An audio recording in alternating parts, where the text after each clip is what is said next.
The European olive was introduced to Adelaide in the mid-1800s and has thrived in our region's climate and soils.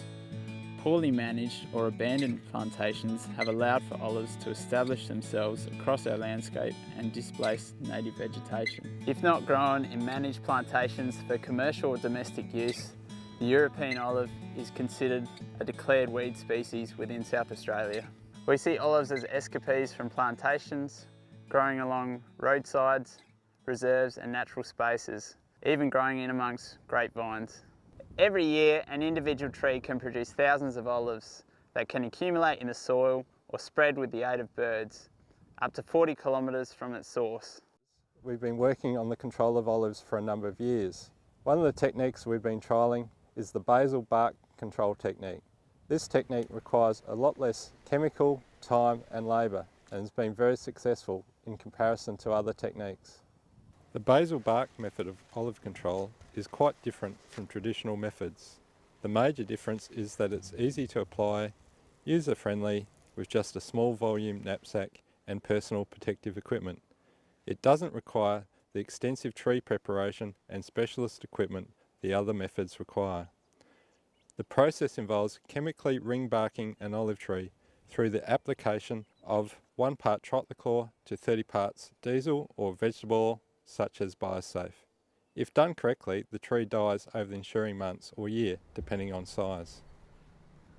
At this site, with some untreated olives and some treated olives, we trialled the technique of basal bark in comparison with the drill and fill method. The drill and fill method was quite expensive. For 14 trees it worked out to $2,913, while for the basal treatment, which was quite quick, it was $356.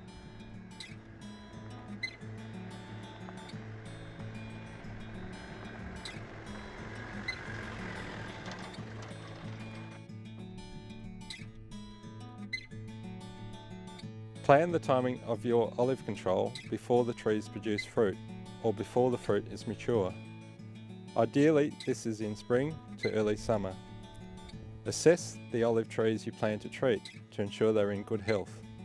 The basal bark method requires the trees to not be stressed to enable for the absorption and movement of the chemical to its roots.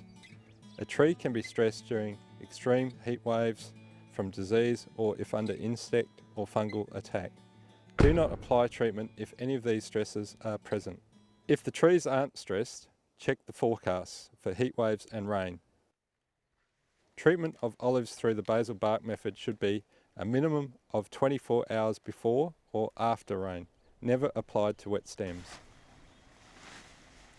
When using chemicals in any form of pest plant control, you need to be dressed in the appropriate personal protective gear. If you can smell the chemical, that means you're ingesting it, so a full face covering is essential. Greg is wearing a full suit, boots, gloves, goggles and mask. Now that Greg is wearing full personal protective gear, he can begin mixing the chemical.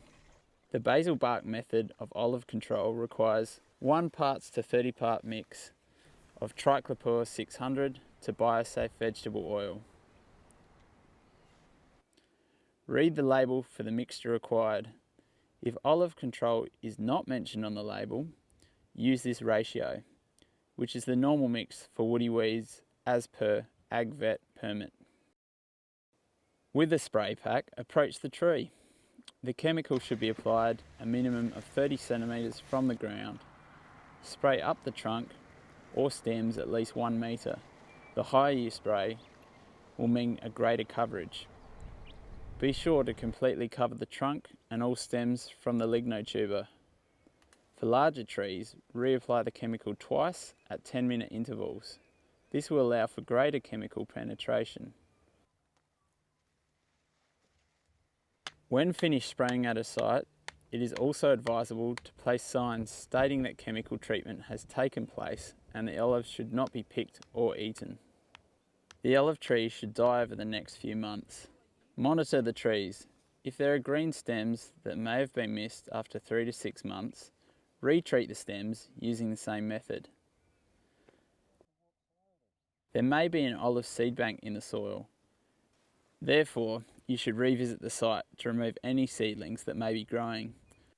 A likely result from less shading from the dying tree and the chemical staying within the dying or dead tree.